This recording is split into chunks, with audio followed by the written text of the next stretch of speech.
दोस्तों, Israel Iran war की जंग में यूएस को भारी नुकसान हो रहा है। भले आधा ईरान जल रहा है, लेकिन ईरान की जो इंफॉर्मेशन वॉरफेयर है वो कमाल की। और दुनिया में अब तक इस हिस्ट्री में इतना बड़ा नुकसान वर्ल्ड वॉर के बाद यूएसए की माइटी एयरफोर्स को नहीं हुआ है। जो मैंने थंबनेल पे लिखा है कि ईरान ने पूरा गेम पलट दिया, एक्चुअल में मोरल अब डाउन हो रहा है यूएसए का। आज जो हुआ है वो कई सालों में, कई दशकों में नहीं हुआ है।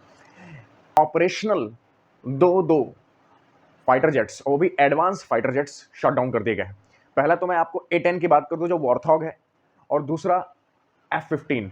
F-15 को F-16 से कम मत समझिएगा। F-15 बोइंग बनाती है, F-16 लॉकहीड मार्टिन बनाती है।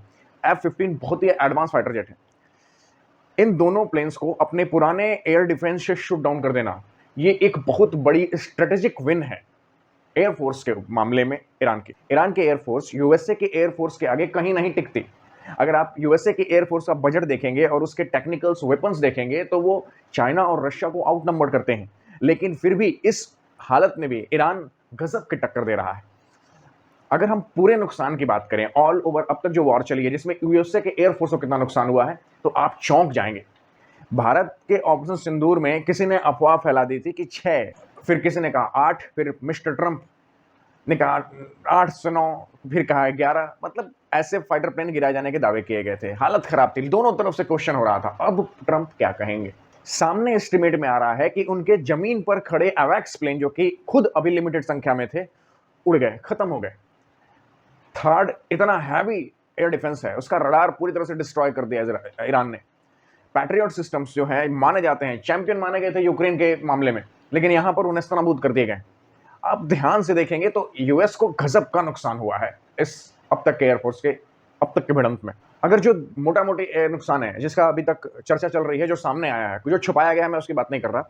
वॉरथॉग, एक F-15, और सबसे बड़ा जो नुकसान है सुल्तान प्रिंस एयरबेस, जो सऊदी अरब पर खड़े खड़े एवैक्स उड़ गए, जिन्हें ईरान ने अपने मिसाइल से हिट कर दिया। एक F-35 पहले ही फ्रेंडली फायर में डाउन हो चुका है। आपके दो रिपर ड्रोन्स, जो बड़े ड्रोन्स होते हैं, ईरान जो इस्तेमाल कर रहा है वो बहुत सस्ते और छोटे ड्रोन हैं। बड़े बड़े जो रिपर ड्रोन होते हैं वो खत्म हो चुके हैं। कई जो फ्यूल टैंकर हैं जो हवा में फ्यूल भरते हैं, वो फ्यूल टैंकर उड़ा दिए गए। थर्ड, मिसाइल सिस्टम के जो बैटरीज हैं वो खत्म कर दी गई हैं, रडार खत्म कर दिए गए हैं। मतलब इतना नुकसान है कि कम से कम 15 से 20 यूएस सोल्जर्स डायरेक्टली कम्बाट में मारे गए। और फाइनेंशियल कॉस्ट कहें तो 35 बिलियन तक का नुकसान हो चुका है। 35 बिलियन, 3500 करोड़ डॉलर, बहुत बड़ी रकम होती है।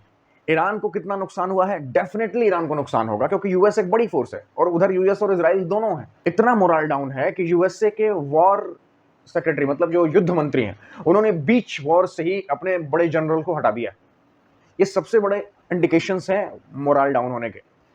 ट्रंप के ट्वीट्स में अब लग रहा है कि वो आग बरसाने वाले हैं, और डेफिनेटली 6 अप्रैल तक का इन्होंने अल्टीमेटम दिया हुआ है। देखिए, यूएसए को बहुत नुकसान हुआ है, फिर भी वो यूएसए। ईरान ने गजब का काम किया, लेकिन ईरान के आगे बहुत बड़ा चैलेंज अभी भी। 6 अप्रैल को जब अल्टीमेटम खत्म होगा, क्योंकि अगर आप स्ट्रेटेजी देखिए पीछे की, डिएगो गार्सिया इंडिया से नीचे पड़ने वाला एक द्वीप है, वहां पर जो यूएस और यूके के पूरे मिलिट्री बेसेस हैं, यूके के मिलिट्री बेस को यूएस ने सिक्योर कर लिया है। आने वाले 6 अप्रैल के बाद यहीं से B-2 और B-52 बॉम्बर उड़ेंगे। आपको पता ही है कि B-2 और B-52 बॉम्बर कितने खतरनाक और कितने स्टील्थ हैं, उन्हें कोई सर्विलांस जल्दी पकड़ नहीं पाता, रडार सर्विलांस। तो आने वाले समय में क्या इसका भी सीन हमें देखने को मिलेगा या नहीं मिलेगा, ये तो 6 अप्रैल तक की जो टॉक्स हो रही हैं। क्या पता ट्रंप टैको कर जाए, ट्रंप चिकन साउथ पलट जाए। उनके पलटने में देरी नहीं लगती, क्योंकि नुकसान तो उनको बहुत हो रहा है। यूएस के अंदर भी और बाहर से भी उसको जमकर लताड़ पड़ रही है। उनके एलीज कंट्री, जो उनके मित्र मुल्क हैं, उन्होंने उनका साथ छोड़ दिया। तो अब ऐसे में इस हॉर्मुज स्ट्रेट को ओपन करने का जो उनकी धमकी है, वो कितनी कारगर साबित होती है देखने को मिलेगा। वैसे ईरान ने तो गजब की टक्कर दी है।